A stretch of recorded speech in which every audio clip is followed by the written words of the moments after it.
প্রিয় শিক্ষার্থীরা, এই লেসনে আমরা সদৃশ আপডেট দশমিক ভগ্নাংশের গুণ ও ভাগ এবং পরবর্তী প্রশ্নগুলো সলভ করব। এখানে 17 ক নম্বরে আমরা গুণ করব 0.3 এর উপর পৌনঃপুনিক ইন্টু 0.6 এর উপর পৌনঃপুনিক। তাহলে এই দুটাকে আমরা কিভাবে গুণ করব? প্রথমে আমরা সামান্য দশমিক ভগ্নাংশ অর্থাৎ সাধারণ দশমিক ভগ্নাংশে রূপান্তর করব। তাহলে যথারীতি আমরা এই পয়েন্ট সহ পৌনঃপুনিক তুলে দিলে একটি 9 পাই, আবার এটাও তাই, 6 এর নিচে 9 পাই। তাহলে এবার এই দুটা কাটাকাটি করে নিই। তাহলে কত হচ্ছে? 3 তিরিকে 9, আর এটা হচ্ছে 3 দুগুণ 6 আর 3 তিরিকে 9, 3 দিয়ে কাটলাম। তাহলে উপরে থাকলো 2 আর নিচে হলো 3 তিরিকে 9। তাহলে আমরা যেমন কোনো এই দশমিক বিন্দু এবং এই পৌনঃপুনিককে তুলে দিলে তার এই সংখ্যাটির নিচে 9 পাই, একটা করে ডিজিটের জন্য একটা করে 9 পাই, তাহলে এই 9 নিচে থেকে উঠে দিলে আবার আমরা পাবো 0.82 এর উপর পৌনঃপুনিক। তো এটাই অ্যান্সার। 17 খ নাম্বার হচ্ছে 2.44 এর উপর পৌনঃপুনিক এবং গুণ চিহ্ন দিয়ে দেওয়া আছে 8.81 এর উপর পৌনঃপুনিক। এটা আমরা গুণ করব। তো আমরা সাধারণ দশমিক ভগ্নাংশে প্রকাশ করি 24 - 2, অর্থাৎ যার উপর দশমিক এই পৌনঃপুনিক নাই সেটা বিয়োগ হবে। তাহলে নিচে এই 4 এর জন্য একটা 9 পাবো, কিন্তু এখানে এই 2 এর জন্য আর আমরা শূন্য দিতে পারবো না, কারণ যা আমরা কাজ করব এই নিচে শুধু দশমিক বিন্দুর ডান দিকের এই অংশগুলো, আবৃত এবং অনাবৃত অংশের জন্য। আবৃত অংশের জন্য একটা 9 পাবো এবং আবৃত অঙ্কের জন্য একটা 9 পাবো এবং অনাবৃত অংশের অঙ্কের জন্য একটা করে 0 পাবো। তাহলে 8 8 1 - 8, আর নিচে হচ্ছে এই 1 এর জন্য একটা 9 এবং এই 8 এর জন্য একটা 9। এবার আমরা বিয়োগ করে নিই। বিয়োগ করে নিলে কত হচ্ছে? 22/9 ইন্টু, এখান থেকে বিয়োগ দিলে 11 থেকে 8 বাদ দিলে 3 হয়, হাতে থাকে 1, 8 থেকে 1 বাদ দিলে 7 এবং 8, নিচে হচ্ছে 9। তাহলে এবার আমরা এটাকে কাটাকাটি করব, যদি কাটাকাটি যায় আর কি। তো আমরা দেখতে পাচ্ছি এখানে কাটাকাটি করা যাবে, এটা দিয়ে আমরা কাটবো। 11 দিয়ে কাটতে পারি, 11 দুগুণ 22, 9 11 99। আবার এইটাকে কাটতে পারবো, এটা আর কাটবে না, সরি আমাদের অঙ্কটা উঠাতেই ভুল হয়ে গেছে। আসলে এইখানে 8 নাই, এইখানে বইটাকে 0, এখানে 0 পয়েন্ট, আমাদের অঙ্কটা তুলতে ভুল হয়ে গেছে, 0.81। তাহলে আমরা এখানে আর এটা লিখবো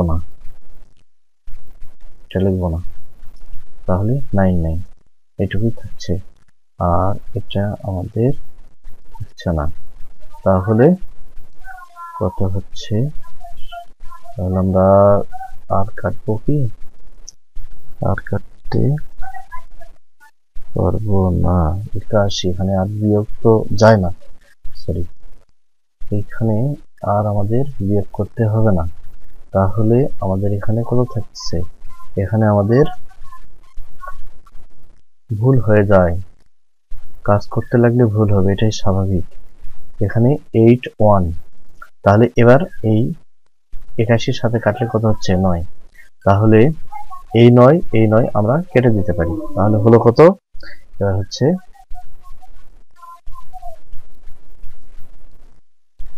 এবার হচ্ছে তাহলে গুণফলটা দাঁড়ালো আমাদের 2, অ্যান্সার। গ নাম্বার, তাহলে এটাকে আমরা ভাঙবো 6 2 মাইনাস হচ্ছে তো 6 ডিভাইড বাই এই 2 এর জন্য পাবো একটা 9, এইটার জন্য একটা 0 ইন্টু 3/9। তাহলে বিয়োগ করলে 62 থেকে 6 বাদ দিলে হবে 56, বাই হচ্ছে 90, আর এটা হচ্ছে 3/9। তাহলে এটা কাটলে পরে কত হচ্ছে? 3 3কে 9, আর এটা কাটবো 28 দুগুণ 56, তারপরে হচ্ছে 45 দুগুণ 90, আর কাটতে হচ্ছে 28, আর কাটে না।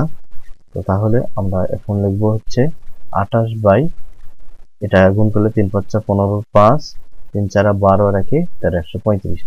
এইটাকে ভাগ দিলে, আমরা ক্যালকুলেটর দিয়ে ভাগ করি, ভাগ করলে আসবে 0.2074074 ডট ডট ডট এরকম। তাহলে এখানে আমরা রিপিটটা কাট দেখতে পাচ্ছি 2 এর পর থেকে 074074 এটাও রিপিট হচ্ছে। তাহলে আমরা ওটাকে আমরা পনপনিক দিয়ে দেবো 074, এইটুকু লিখে পনপনিকে অর্থাৎ আবৃত করে দেব। তাহলে 074074 এর রিপিট হবে। এই রিপিটটা না লিখে আমরা এইটুকুকে একবার লিখে পনপনিক দিয়ে দিলেই হয়ে গেল। এবার ভাগ করব 18 নম্বরে। ভাগ গুণ একই, শুধুমাত্র সাধারণ দশমিক ভগ্নাংশে রূপান্তর করার পর ভাগকে গুণ করে উল্টে দিতে হবে। তাহলে এটা হবে 3/9 ভাগ হচ্ছে 6/9। তাহলে 3/9 ইন্টু 9/6। তোমরা জানো যে ভাগ থাকলে গুণ করে উল্টে দিলে হর যায় লবে এবং লব আসে হরে। তাহলে 9 9 কেটে গেল, 3 দুগুণ 6, উপরে থাকে কি 1, 1/2 ইকুয়াল 0.5। এটা অ্যান্সার। এবার এটা করব 18 খ। তাহলে সাধারণ ভগ্নাংশে রূপান্তর করলে 3 5, 3 এর উপর পনপনিক নাই তাই সেটা বিয়োগ হয়ে গেল, আর হচ্ছে 9 এটার জন্য 0, ভাগ হচ্ছে 17 মাইনাস হচ্ছে 1 ডিভাইডেড বাই 7 এর জন্য 7 এর জন্য 17 মাইনাস 1 ডিভাইডেড বাই 7 এর জন্য 9, আর এটার জন্য 0 হবে না কারণ এটা দশমিকের বামের ডিজিট। তাই এটা বিয়োগ করলে 32/90, আর এটা হচ্ছে 16/9। তাহলে 32/90 ইন্টু ভাগ থেকে গুণ করে দিলে উল্টে যাবে 16। তাহলে আমরা কেটে দিই, 16 দুগুণ 32, 9 10 90, আর এটা কাটলে 5, উপরে থাকছে 1 সমান সমান 1/5 ইকুয়াল আমরা লিখতে পারবো 1/5 ইকুয়াল আমরা লিখতে পারবো 0.2। এটা অ্যান্সার 18 ঘ নাম্বার। তাহলে এটা আমরা কি করব, 1.185, 1 এবং 8 এর উপর পনপনিক ভাগ 0.24, 2 এর উপর পনপনিক, 4 এর উপর পনপনিক। তাহলে যথারীতি আমরা সাধারণ দশমিক ভগ্নাংশে রূপান্তর করে নিই।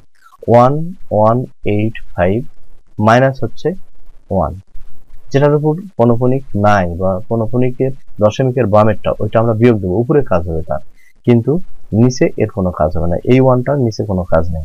তাহলে এই 3টা ডিজিটের উপর পনপনিক আছে, 8 এর উপর নাই মানেও এটাকে ধরে নিতে হবে কারণ দুই প্রান্তে আছে, মিডিলে নাই মানে এটাকেও এটার উপরও আছে, এটা উজ্জ্ব আছে। তাহলে এভাবে লেখা হয়। তাহলে এইটার জন্য একটা 9, অর্থাৎ 3টার জন্য 3টা 9, আর তো আমাদের অনাবৃত নাই তাই আমরা 0 দিতে পারছি না, এটা দশমিকের বামে, এটার জন্য দেওয়া লাগবে না। তাহলে ভাগ হচ্ছে 24/99 ইকুয়াল, এটা বিয়োগ করলে হয় 1184 বাই হচ্ছে 999, আর ইন্টু 99 বাই হচ্ছে 24।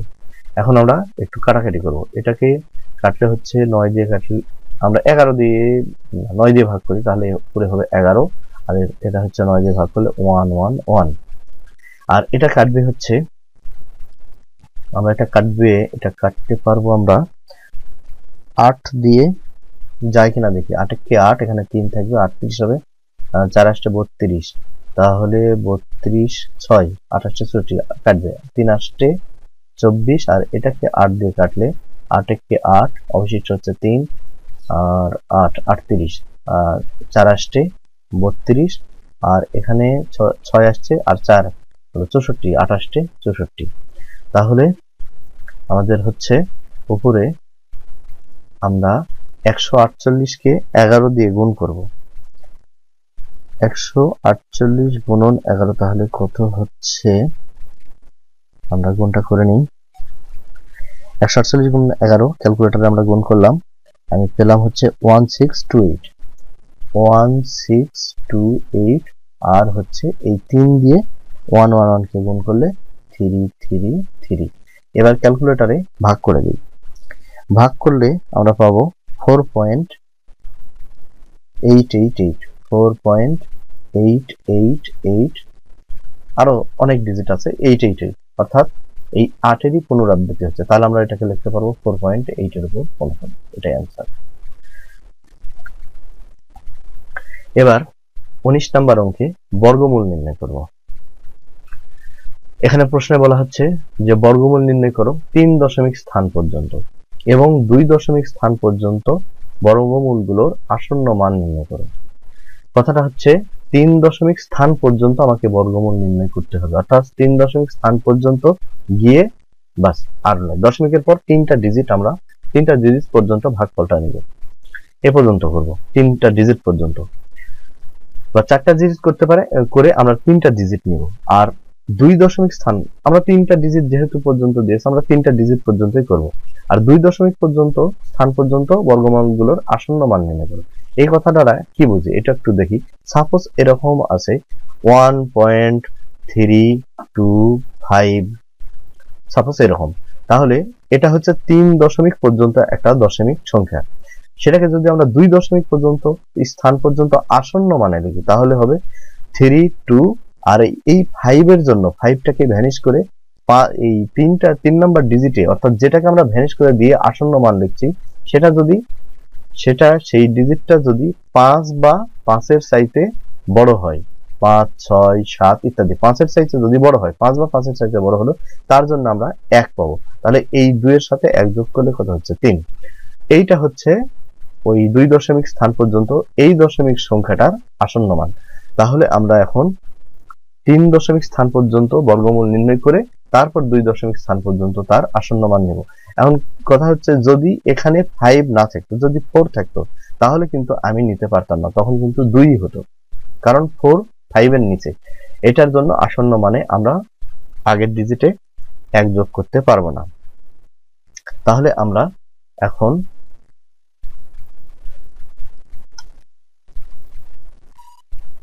এখন এগুলো সলভ করি। প্রথমে 12 বর্গমূল আমরা নির্ণয় করি।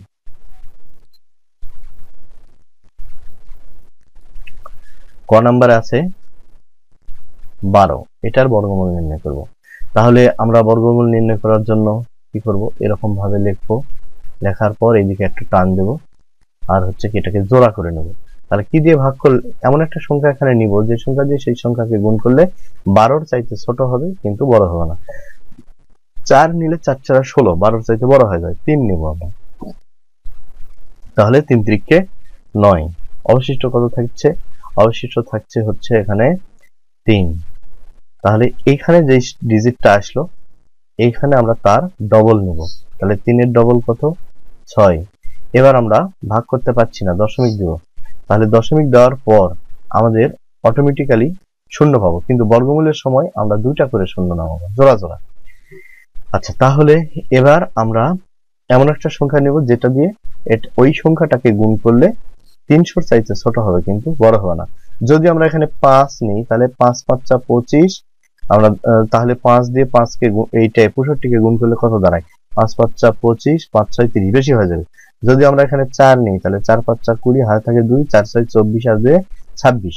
আমরা দেখতে পাচ্ছি যদি 4 নিই এখানে এখানে 4 নিই, 4 4 16, হাতে থাকে 1, তাহলে 4 6 24 আর 1 25, তাহলে 300-র চাইতে ছোট হবে। তাহলে আমরা এখানে 4 নিব, তাহলে আমরা এখানে 4 নিয়ে নিই, এখানে একটা 4 নিব, এখানে যেই ডিজিটটা নেব এখানেও সেটাই নেব। তাহলে এবার গুণ করে দিই, 4 4 16 6, 4 6 24 আর 1 25। এবারে এটা যোগ করলে 4, হাতে থাকে 1, 5 আর 1 6, 4 বিয়োগ করলে হাতে থাকে 1, 2 আর 1 3, তাহলে হচ্ছে 44। এবার কেবল আমরা এক ডিজিট পর্যন্ত পেলাম। এবার আরো আমাদেরকে দুইটা ডিজিট যেতে হবে, তাহলে 34 হয়েছে। 34 ডবল আমরা নিয়ে নেব এখানে আমরা নিয়ে নিই 4 দুগুণ 8, 4 দুগুণ 8 আর 3 দুগুণ 6। এবার এমন একটা ডিজিট এখানে নেব যেটা দিয়ে ওইটাকে গুণ করলে পরে এটার চাইতে ছোট হবে, অর্থাৎ আমাদের দশমিক দেওয়া আছে তারা আরো আমরা দুটা জিরো পাবো। তাহলে আমরা এখানে এবার নিয়ে নিই 6 নিয়ে নিই। 6 নিলে পরে দেখো 6 6 36 এর 6, 6 আসছে 48 আর 3 48 আর 48 49 50 51 1 হাতে থাকে 5, 6 6 36, 37 38 39 40 41, তাহলে হচ্ছে 41। তাহলে হচ্ছে 41, সেটা বিয়োগ করে দিই। বিয়োগ করলে 4, এখানে হচ্ছে 8, হাতে থাকে 1, 1 আর 1 2, 284 হচ্ছে 284। আবার আমরা আরেকটা ডিজিট পর্যন্ত যাব, তাহলে এখানে দশমিক দেওয়া আছে আরো দুইটা শূন্য পাবো জোড়া জোড়া। সবসময় বর্গমূলের সময় আমরা শূন্য যখন যে কোনো একটার পর একটা ডিজিট এভাবে নামাবো ভাগ করার পর, অবশিষ্টর সাথে আমরা যে ভাগ করি নরমালি আমরা ডিজিট নামাই উপর থেকে, এখানে দুটা করে নামাবো। আর হচ্ছে এখানে কি পয়েন্ট দেওয়া আছে, পয়েন্ট দিলে আমরা কি শূন্য পাবো, কিন্তু এখানে আমরা ডবল ডবল শূন্য নামাবো জোড়া জোড়া। এবার আমাদের এখানে হলো কত 6 দুগুণ 12, এটা এখানে যেটা মানে কি এখানে ধারণ করলো যেটা সেটা ডবল হবে। 6 দুগুণ 12 2, আর 4 দুগুণ 8 আর 1 9, তারপরে 3 দুগুণ 6। তাহলে এমন একটা এখানে সংখ্যা নিব যে সংখ্যা দিয়ে আমরা 4 নিয়ে নিই, 4 নিলে হয়ে যাবে। 4 নিলে পরে এই 4 দিয়ে এবার টোটালটাকে গুণ করলে এর চাইতে ছোট হবে কিন্তু বড় হবে না। তাহলে 4 4 16 6, 4 দুগুণ 8 আর 1 9, 4 9 36 এর 6, হাতে থাকে 3, 4 6 24 আর 3 27, এই যে কম হলো। তাহলে এখন বিয়োগ করলে 4, হাতে থাকে 1, 9 রেখে 10 হয়ে যাচ্ছে, এটা শূন্য হয়ে গেল, হাতে থাকে 1, তাহলে 6 রেখে 7, 7 7 14, হাতে থাকে 1, 7 রেখে 8 মিলে যাচ্ছে। আর আমাদের দরকার নেই, আমরা হচ্ছে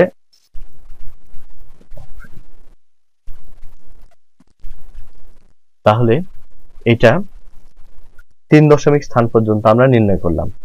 এই 3 দশমিক স্থান পর্যন্ত নির্ণয় করার পর আমরা এখন এখান থেকে 2 দশমিক স্থান পর্যন্ত আসন্ন মানটা লিখব। তাহলে উত্তরে আমরা লিখব কি, এখানে লিখব অতএব নির্ণেয়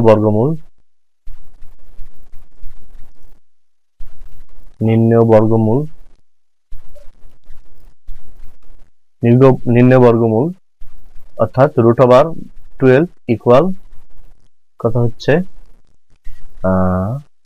কত আমরা পেলাম হচ্ছে 3.464। এটা হচ্ছে 3 দশমিক স্থান পর্যন্ত, 3 দশমিক স্থান পর্যন্ত এবং √12 ইকুয়াল 3.46, 2 দশমিক স্থান পর্যন্ত আসন্ন মান। এখানে 4 আসছে, 4 কে আমরা ভ্যানিশ করতে যাচ্ছি। 4 তো 5 এর ছোট, তাই একে ভ্যানিশ করলে আমরা 6 এর সাথে 1 যোগ করতে পারবো না। যদি এখানে 5 বা 5 এর চাইতে বড় থাকতো তাহলে এই 6 এর পরিবর্তে এখানে আসন্ন মানটাকে লিখতাম 7। তো যেহেতু এখানে 4, তাই আমরা ওটাকে পাল্টানোর প্রয়োজন হচ্ছে না আমাদের। তাহলে এটা কি হচ্ছে 2 দশমিক স্থান পর্যন্ত আসন্ন মান, দশমিক স্থান পর্যন্ত আসন্ন মান, এটাই आंसर এই দুটো।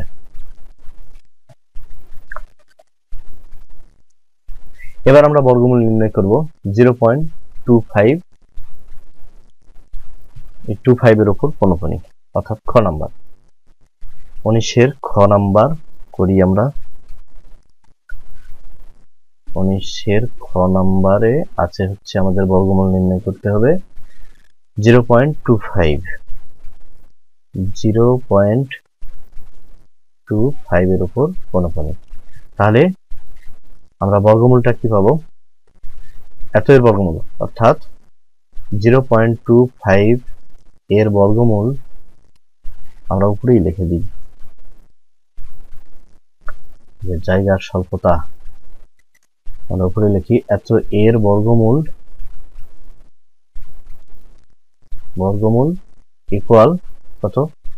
√0.25 এরকম। এখানে আমরা এটাকে রিপিটেশন ঘটাবো কিছু দূর পর্যন্ত। এখানে 0.25 এরকম পনপনিক মানে হচ্ছে 0.25 আমরা 4টা জোড়া নিয়ে নিলাম, ডট ডট ডট, এরকম আমরা লিখতে পারবো। এখন আমরা বর্গমূলটা নির্ণয় করব, আমাদের এখন মেন কাজ। তাহলে 0.25 ডট ডট ডট মানে আরো লাগলে আমরা নিব। তাহলে আমরা প্রথমেই পয়েন্টটাকে পাচ্ছি, পয়েন্টের বামে পূর্ণ সংখ্যা নাই, তাই আমরা এই ক্ষেত্রে জোড়া করব দশমিক বিন্দুর জোড়া করতে করতে ডান দিকে, এইভাবে ডান দিক থেকে বাম দিক থেকে জোড়া করে ডান দিকে যাব। আর যদি দশমিক বিন্দুর বামের ডিজিটগুলো থাকতো তাহলে এই ডান দিক থেকে জোড়া করতে করতে বাম দিকে যেতাম। যে যদি একটা অঙ্ক ফ্রিও থাকতো তাহলে ওইভাবেই রাখতাম, এভাবে। তাহলে এখন আমরা পয়েন্ট দিয়ে কাজ করব। এখানে 5 নেব, তাহলে কি 5 5 25। তাহলে আমরা 25 আর এখানে 5 এর ডবল কত হচ্ছে, তাহলে 10। আর এখান থেকে পরের জোড়াটা নামাই, পরের জোড়া নামালাম। এখন তো আমাকে এইখানে কিছু নিতে হবে, তাছাড়া তো আমরা ভাগ দিতে পারবো না। এখানে তো আমাদের কিছু নিতে হবে। এখন যদি আমরা এখনই সাপোজ এখানে যদি আমরা এখনই, তাহলে 101 হয়ে যাচ্ছে, 25 চাইতে বেশি হয়ে যাচ্ছে। তাহলে তো আমাদের এখানে আমরা ভাগ করতে পারবো না, ছোট এটা হয়ে যাচ্ছে। তাই আমরা কি করব, এখানে আমরা দশমিক দেওয়া আছে, তাই সেজন্য আমরা একটা এটাকে তো বিয়োগ করার পর অবশিষ্ট নামেনি, আমরা কিন্তু অটোমেটিক এটাকে নামাইছি। আমাদেরকে আরো এক জোড়া নামাইতে হবে, তার এক জোড়া নামানোর জন্য আমাদেরকে আরেকটি শূন্য দিয়ে তারপর নামাইতে হবে, এরকম। তাহলে আমরা এই জোড়া পর্যন্ত নামালাম, আর এখানে শূন্য দেওয়ার ফলে এখানে 50 হলো, হয়ে গেল কত, 100 ডবল। এখন আমরা ভাগ করব। তাহলে এখন আমরা 2 ডিজিট পর্যন্ত অলরেডি পেয়ে গেছি। তো এখন যদি আমরা এখানে দেখতে পাচ্ছি 2525 আছে, এখানে যদি 4 নি, 4000, 2 নি, 2000 হবে। তো মোটামুটি 2 নিলে 3 নিলে 3000 বেশি হয়ে যাবে, তাহলে এখানে আমরা 2 নিব। এখানে 2, এখানেও 2। তাহলে এখানে যে ডিজিটটা নিব, নতুন যেই ডিজিটটা, সেখানেই এটা হবে, এটাও এখানে হবে। তাহলে এই 2 দিয়ে এবার 1002 কে গুণ করব, তাহলে হচ্ছে কত, 4, এটা হচ্ছে 0, আর হচ্ছে 0, 2 1 2। তাহলে এটা বিয়োগ করলে হচ্ছে 1, এটা হচ্ছে কত, 2, এটা হচ্ছে 5, অর্থাৎ 521। তাহলে অতএব আমরা এটা এইভাবে লিখব, অতএব √0.25 পনপনিক, এই বর্গমূলটা কত পেলাম, 0.502। এটা কয় দশমিক স্থান পর্যন্ত, 3 দশমিক স্থান পর্যন্ত, দশমিক স্থান পর্যন্ত। আবার 0.25 এর উপর পনপনিক ইকুয়াল, এটা আমরা 2 দশমিক স্থান পর্যন্ত নিব, তাহলে হচ্ছে 50। অর্থাৎ এখানে 2 কে ভ্যানিশ করে আমরা কিছুই পাবো না, যদি 5 থাকতো বা 5 এর বেশি তাহলে আমরা ভ্যানিশ করে 1 পেতাম, তাহলে 50। তাহলে এটা 2 দশমিক স্থান পর্যন্ত, 2 দশমিক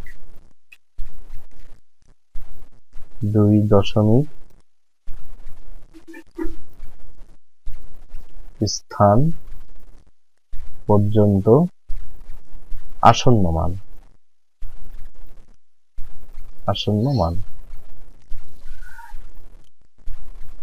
এই দুটাই অ্যান্সার। এবার আমরা বর্গমূল, মূলত নয়, আমরা এটা নির্ণয় করছিলাম। এবার আমরা বর্গমূল নির্ণয় করব গ নাম্বারের, অর্থাৎ 1.344 এর উপর পনপনিক। আমরা এখানে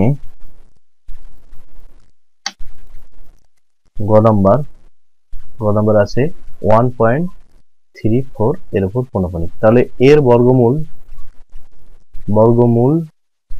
সমান কত হচ্ছে, √1.34 এর উপর পনপনিক। তো এখানে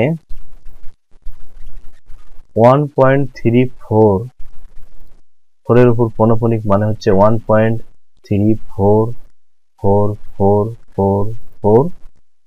তাহলে মোটামুটি আমরা এরকম তিনটা জোড়া নিয়ে নিলাম, নিয়ে ডট ডট দিলাম, এরকম রিপিট হবে আর কি। রিপিটেশন কার রিপিটেশন হবে, 4 এর রিপিটেশন হবে। তাহলে এখন আমরা বর্গমূলটা নির্ণয় করব। বর্গমূল নির্ণয় করার জন্য এখন আমরা এখানে লিখি 1.344444 ডট ডট ডট এরকম।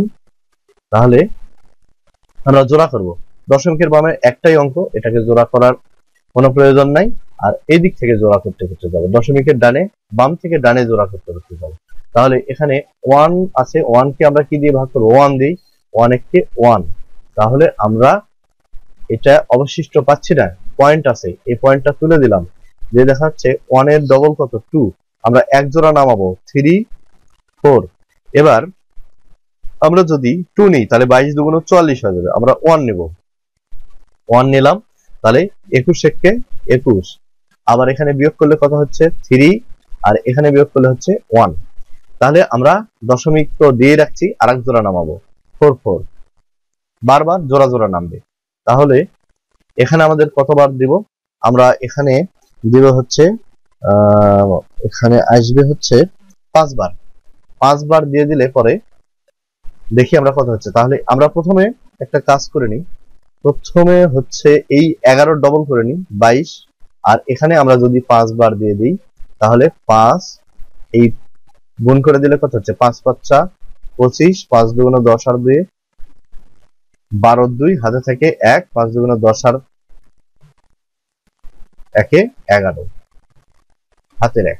আবার গুণটা চেক করে নিই, 5 দুগুণ 5 5 25 হাতে থাকলো 2, 5 দুগুণ 10 আর 2 12, 2 হাতে থেকে 1, 5 দুগুণ 10 আর 1 11। এটা বিয়োগ করলে হচ্ছে 9 5 14 হাতে থেকে 1, 2 আর 1 3, 4 থেকে বাদ দিলে 1, এখানে হচ্ছে 2। আরো এক জোড়া অটোমেটিক এইখানে জোড়া জোড়া হতে থাকবে। তাহলে আমরা আরেক জোড়া পেয়ে যাবো। আমরা ডট ডট দিয়েছি মানে অসীম চলতে আছে, তা আমরা ইচ্ছা মতো নামাতে পারবো। আরেক জোড়া আমরা নামিয়ে রাখলাম এবং এখানে 115 ডবল 230 নিলাম। নেয়ার পর এবার আমরা কত নিব, এখানে আছে 5টা ডিজিট, এইটাকে আমরা বানাবো, 5টা ডিজিট বানাবো এমন একটা সংখ্যা নেব। যদি আমরা এখানে 4 নিই তাহলে 4 দুগুণ 8000 হবে। যদি 5 নিই, 5 দুগুণ 10, দুটো ডিজিট আসবে। এবার আমরা কত নিব, এখানে একটু ভালো করে খেয়াল করলে আমরা যদি 9 নিই আর একটু বাড়িয়ে নেব, 9 যদি নিই তাহলে এখানে আছে 21। আমরা প্রথমে এইটাকে মেলাতে চাচ্ছি, 9 নিলে এই দুইটিকে যদি আমি 9 দিয়ে গুণ করি তাহলে 9 দুগুণ 18 আসবে, প্রায় 21 এর সমান। কাজেই আমরা 9 নিয়ে নেব। 10 নিলে তো হয় না, 9 নিব। 10 নিলে বেশি, 10 তো আমরা একবারে ভাগ করতে পারি না ওইভাবে, আর নিলেও বেশি হয়ে যাবে। আমরা 9 হচ্ছে 21 এর চাইতে ছোট হবে। তাহলে আমরা এখানে 9 নিই, এখানে একটা 9 নিই, এখানে একটা 9 নিই। তাহলে 9 নং 81 1, তারপরে এটা 0 সাথে গুণ করলে 0ই হবে, হাতের 8 যোগ হলে এই 8 নামলো। আর 3 নং 27 এর 7 হাতে থাকে 2, তাহলে 9 দুগুণ 18 আর 2 20। এই তো প্রায় ওটা 21 এর কাছাকাছি চলে গিয়েছে। তাহলে এখন এটা আমরা বিয়োগ করে দিব। বিয়োগ করলে আসছে কত, 3 আসবে এখানে বিয়োগ করলে। তারপরে হাতে থাকে না, তাহলে 14 থেকে 8 বাদ দিলে 8 6 14, হাতে থাকে 1, 7 আর 1 8, 9 থেকে 8 বাদ দিলে 1, আর এখানে 1 নেমে গেল। তাহলে আমাদের নির্ণয় করার এটা কত দূর পর্যন্ত ছিল, 3 দশমিক স্থান পর্যন্ত। তারপরে আমরা 2 দশমিক স্থান পর্যন্ত আসন্ন মান নিব। তো আমাদের 3 দশমিক স্থান পর্যন্ত বর্গমূল নির্ণয় করা হয়ে গেছে। এখন আমরা কি করব, এটা লিখবো হচ্ছে 3 দশমিক স্থান পর্যন্ত বর্গমূল। তাহলে অতএব রুট ওভার 1 পয়েন্ট আমাদের ছিল কত 1.34 এর উপর পৌনঃপুনিক ইকুয়াল আমরা পেলাম 1.159 এটা কত 3 দশমিক স্থান পর্যন্ত নির্ণয় করলাম। 3 দশমিক স্থান পর্যন্ত 3 দশমিক স্থান পর্যন্ত আর এবং আমরা কি করব 2 দশমিক স্থান পর্যন্ত এর আসন্ন মান নির্ণয় করব। তাহলে 1.5 সরি এবারই তো আমাদের আসল কাজটা করতে হবে। 1.1 এইবারে এই যে 3 দশমিক আমরা 2 দশমিক স্থান পর্যন্ত আসন্ন মান নির্ণয় করব, তাহলে এই 9টাকে বাদ দিব, তাহলে তো আমাদের হয়ে যাচ্ছে 2 দশমিক স্থান পর্যন্ত আসন্ন মান। কিন্তু এবার এই 9 হচ্ছে কি 5 এর চাইতে বড়, তাহলে এই 9 কে ভ্যানিশ করলে আমরা 1 যোগ করব, ওর জন্য আমরা 1 পাবো আসন্ন মান নির্ণয় করার জন্য। তাহলে আসন্ন মান এই 5 এর সাথে কত যোগ হবে 6 হবে। এই 9 কে ভ্যানিশ করে দিয়ে আমরা তার জন্য কত পেলাম 1 আসন্ন মান, প্রায় কাছাকাছি। ওই 9টা তো প্রায় ওটা কি 9 মানে হচ্ছে 90 এর ঘরে চলে গেছে, প্রায় ওটা 1 এর কাছাকাছি, পূর্ণ সংখ্যা 1 এ রূপান্তর হচ্ছিল, আর 1 হলে এটা 5 এর সাথে যোগ হয়ে যাবে। তাই ওটাকে ভ্যানিশ করে আমরা আসন্ন মানে কাছাকাছি মানটাকে নিয়ে নিলাম, 5 কে আমরা 6 বলে দিলাম, অর্থাৎ 59 এর পরিবর্তে আমরা কত বললাম 60 বা 6। আচ্ছা, এটা হচ্ছে 2 দশমিক স্থান পর্যন্ত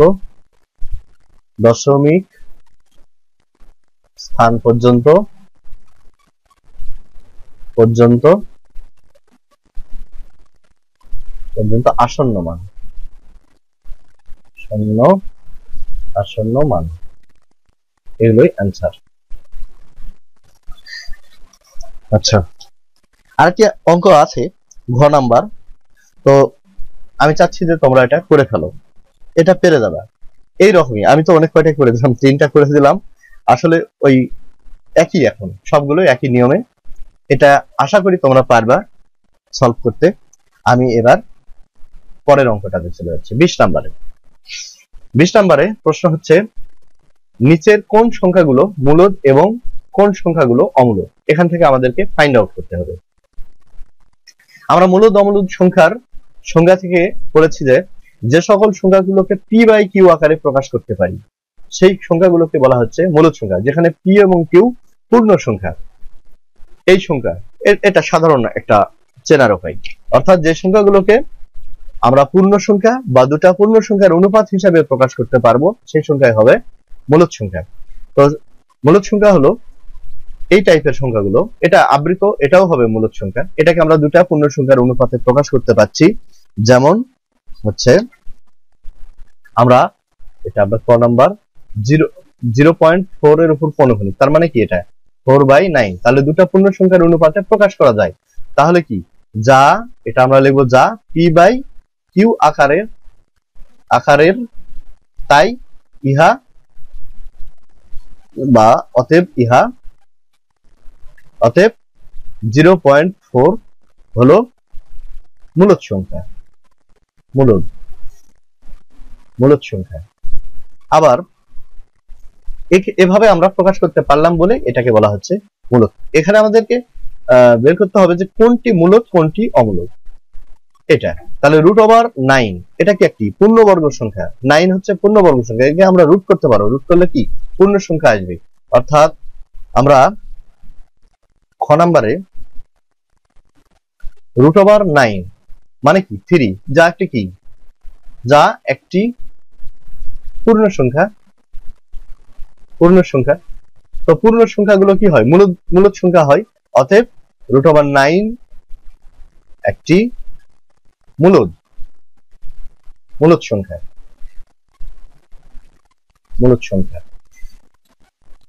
আচ্ছা, তো এটা গেল। এখন আমরা পরেরটা দেখবো যে √11। তো √11 এই 11কে রুট করলে আমরা পি বাই কিউ আকারে প্রকাশ করতে পারবো না, কারণ 11টা একটা পূর্ণবর্গ সংখ্যা নয়।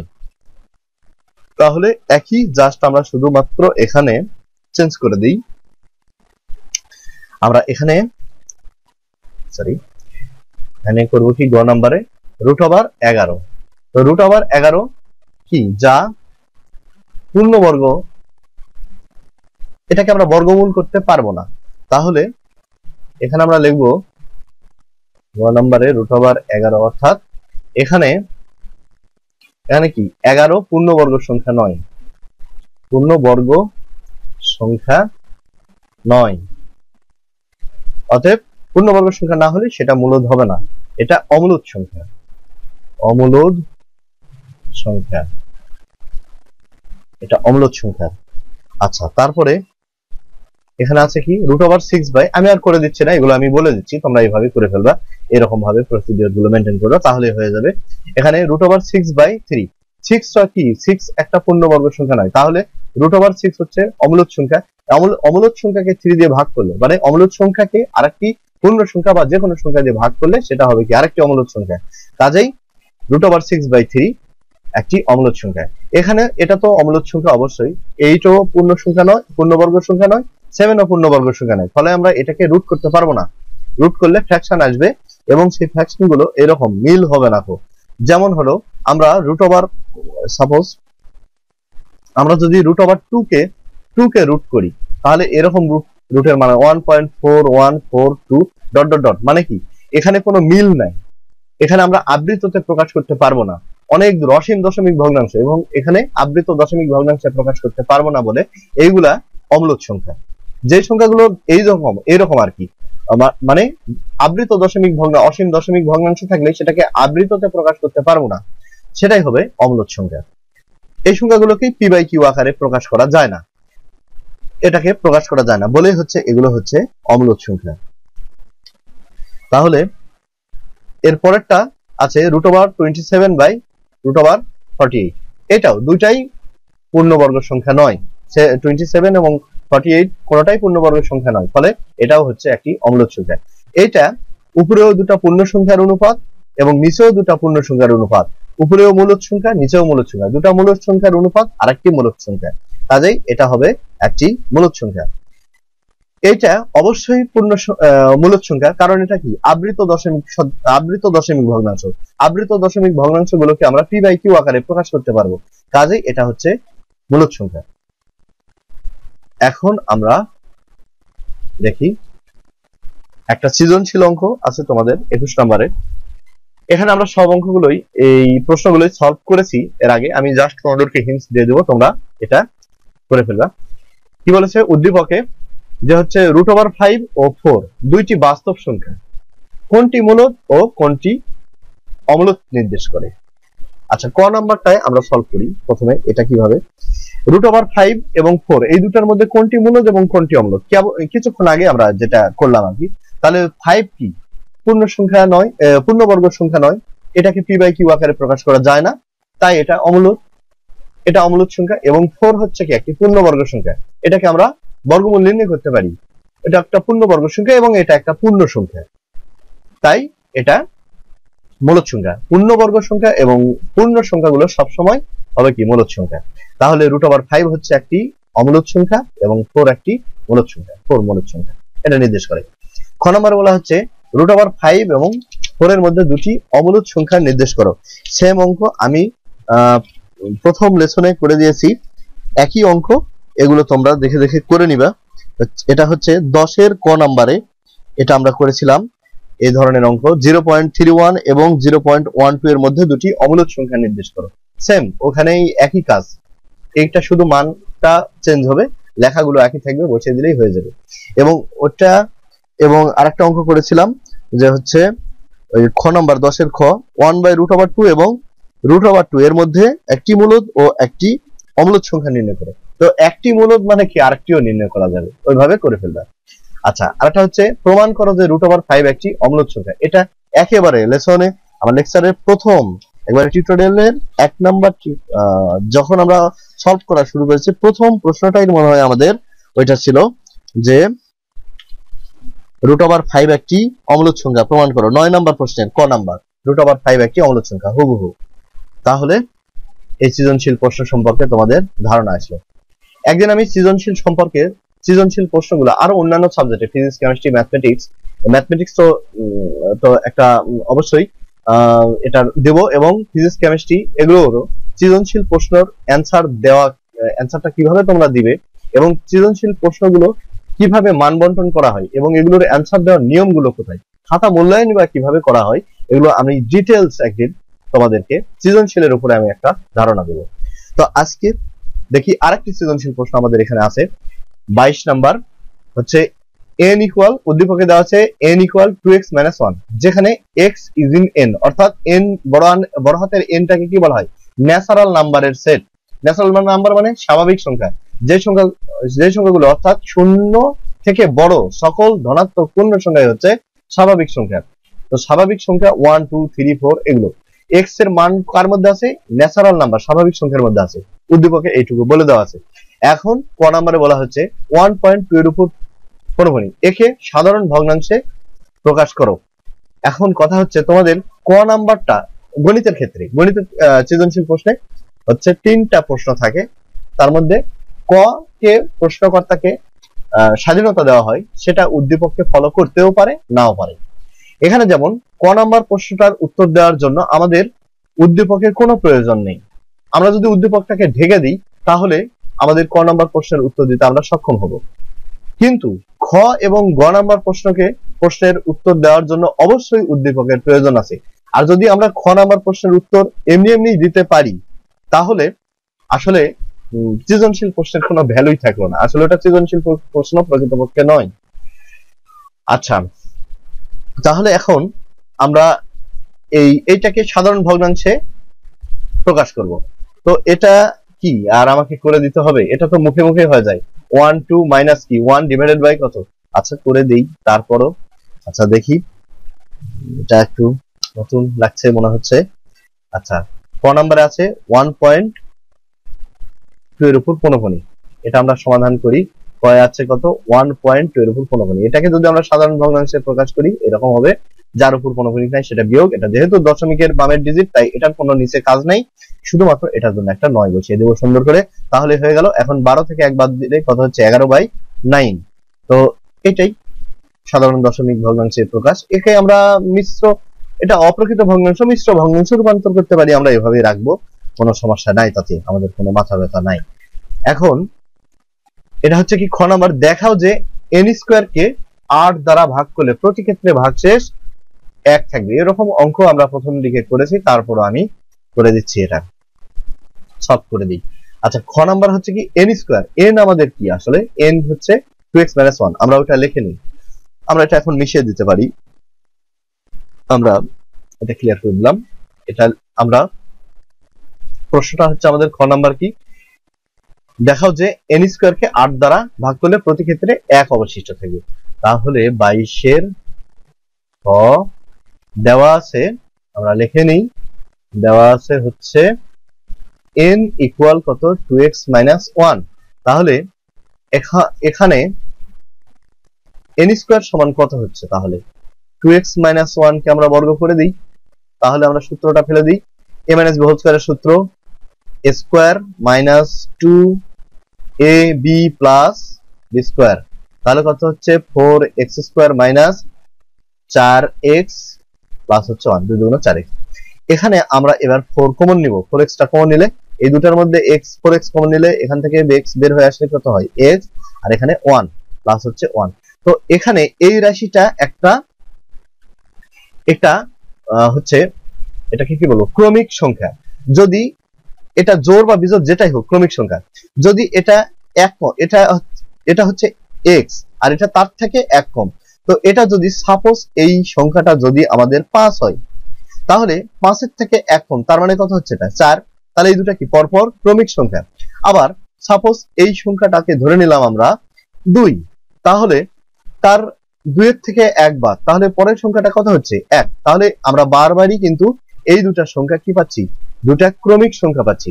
তাহলে দুটা ক্রমিক সংখ্যার গুণফল সর্বদাই কিন্তু জোড় সংখ্যা, কেননা এখানে দেখি 2 কে 2, এখানে কত 4 5 20, যেভাবেই তোমরা এখানে গুণ করো না কেন x আর x - 1 দুটা ক্রমিক সংখ্যা, যত দুইটা ক্রমিক সংখ্যা আছে একটা জোড় একটা বিজোড়, সব সময় দুটা ক্রমিক সংখ্যার মধ্যে একটা জোড় থাকবে একটা বিজোড়। তো জোড় দিয়ে যদি কোনো জোড় বিজোড় যে কোনো সংখ্যাকে গুণ করি না কেন সেটা জোড় হয়ে যাবে। তাহলে এইটা একটা জোড় সংখ্যা। তো জোড় সংখ্যার মিনিমাম ভ্যালুটা কত? 2। 2 এর নিচে তো আর জোড় সংখ্যা নাই, তাহলে এর কত? 2।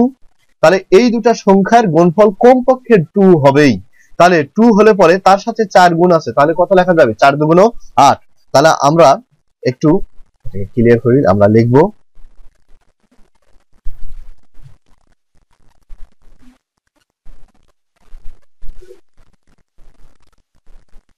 একটু অপেক্ষা করতেই হচ্ছে। তাহলে আমরা এখানে লিখব হচ্ছে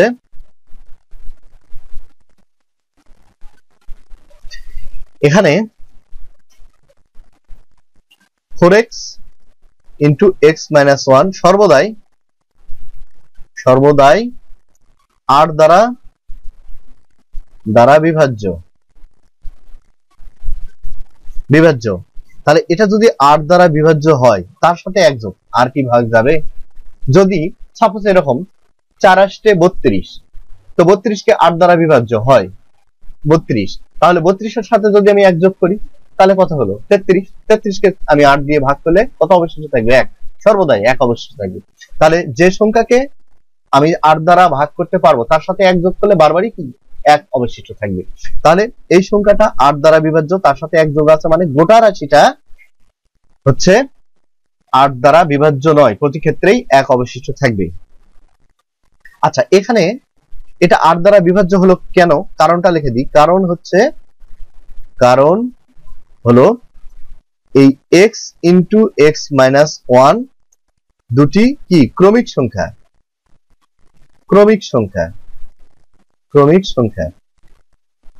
ক্রমিক সংখ্যার গুণফল, দুটি ক্রমিক সংখ্যার গুণফল সর্বদাই দুটি ক্রমিক সংখ্যার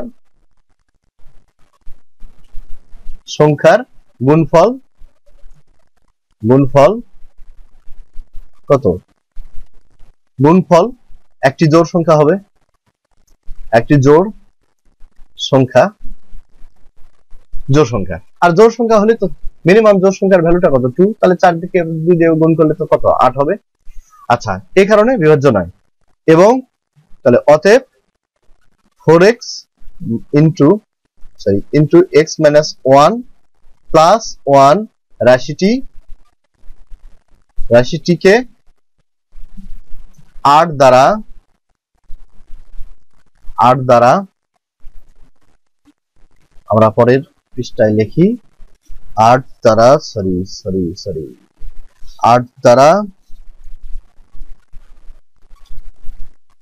দ্বারা ভাগ করলে প্রতি ক্ষেত্রে 1 ভাগশেষ থাকবে।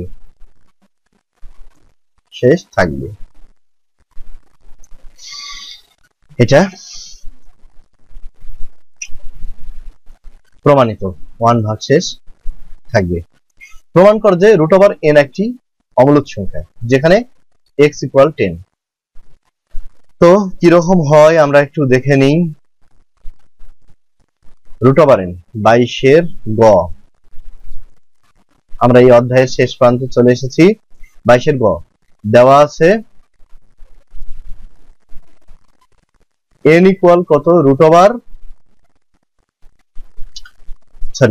n ইকুয়াল রুট ওভার আমরা কি প্রমাণ করব?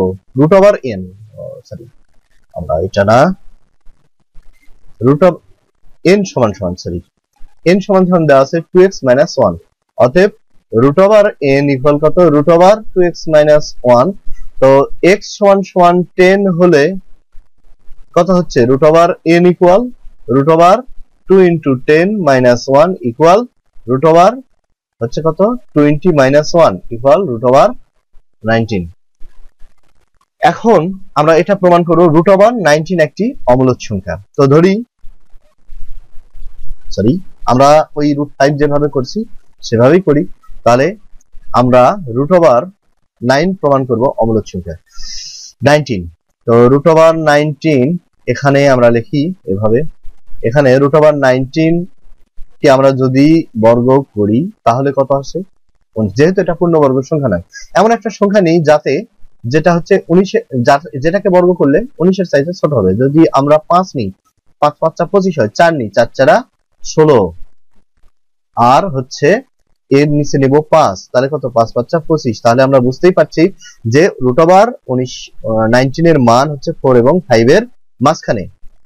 কারণ এই যে এখানে 4 এবং 4 কে স্কয়ার করে 16 পাওয়া গেছে, √19 কে স্কয়ার করে 19 পাওয়া গেছে, 5 কে স্কয়ার করে কত পাওয়া গেছে, 25। অর্থাৎ এগুলো মানে ক্রম অনুসারে আছে।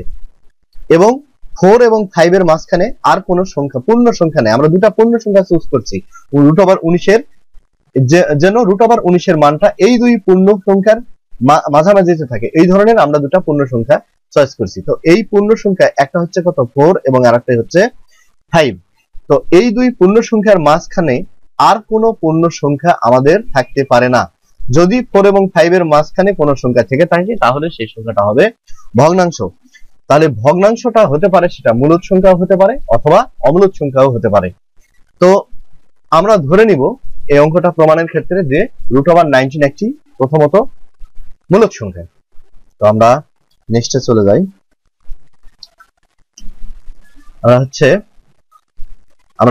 তাহলে আমরা এখানে লিখতে পারবো কি, অতএব তাহলে 4 is less than √19 is less than 25। তাহলে √19 এর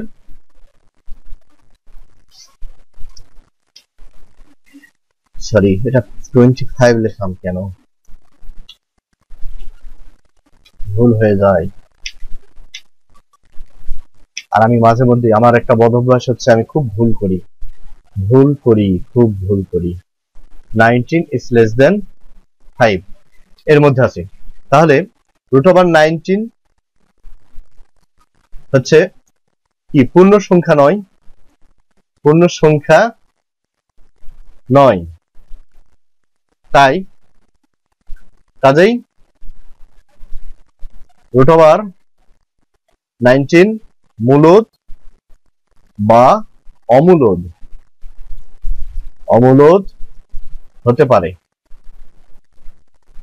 তো আমরা ধরে নিব প্রথমে অমূলদ সংখ্যা। তো ধরি √19 একটি অমূলদ সংখ্যা,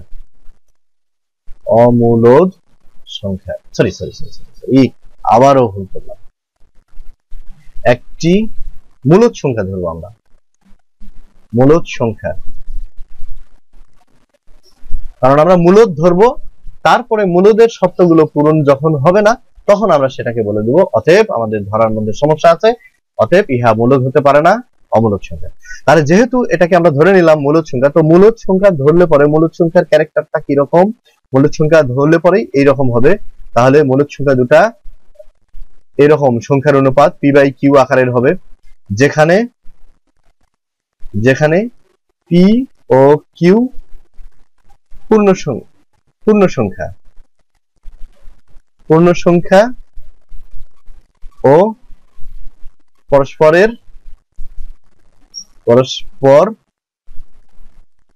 সহমৌলিক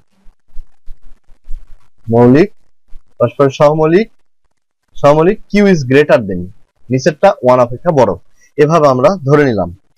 এখন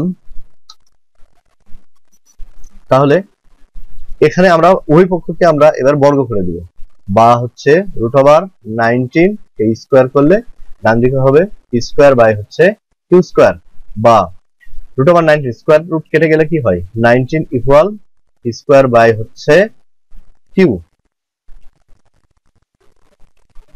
স্কয়ার বাই q স্কয়ার। এবার আমরা উভয় পক্ষকে q দ্বারা গুণ করব, 19q equal square by q square, তার সাথে গুণ হচ্ছে q, উভয় পক্ষকে আমরা q দ্বারা গুণ করলাম। তাহলে এই q কেটে গেলে কি হলো q, বা হচ্ছে 19q ইকুয়াল হচ্ছে p স্কয়ার বাই q। এখন বাম দিকের এই 19q কি একটা পূর্ণ সংখ্যা, কারণ দুইটা পূর্ণ সংখ্যার গুণফল একটি পূর্ণ সংখ্যা, কিন্তু এই p আর q পরস্পরের সহমৌলিক বলে এই দুটার অনুপাত কখনোই পূর্ণ সংখ্যা হবে না, এটা ভগ্নাংশ হবে। যদিও p স্কয়ারকে বর্গ করি তারপরেও ওই বর্গ সংখ্যাকেও যদি আমরা এটা দিয়ে ভাগ করি তাহলেও সেটা হবে ভগ্নাংশ, কখনোই পূর্ণ সংখ্যা হবে না। তাহলে আমরা বাম পক্ষে পাচ্ছি পূর্ণ সংখ্যা, ডান পক্ষে পাচ্ছি ভগ্নাংশ। কাজেই এক পক্ষে পূর্ণ সংখ্যা আর এক পক্ষে ভগ্নাংশ পূর্ণ সংখ্যা নয়, তাহলে তো এটা সমান নয়। অতএব আমরা লিখে দিব যে লিখব 19q is not equal, আমরা লিখি অতএব কিন্তু 19q সর্বদাই বা স্পষ্টতই পূর্ণ সংখ্যা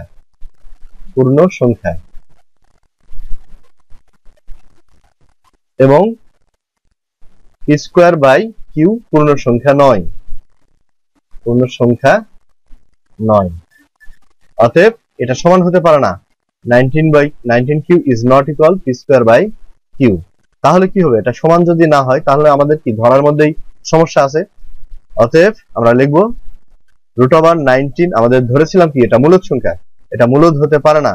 অতএব √19 মূলদ ওটা হতে পারে না বলেই তো এই সমস্যাটা হয়ে গেছে। ওটা যদি হতো তাহলে এই নট হতো না। মূলদ হতে পারে না তাহলে কি? মূলদ যদি হতে পারে না, মূলদ নয়, তাহলে অতএব আমরা কি লিখব? অতএব √19 একটি অমূলদ সংখ্যা। প্রমাণিত।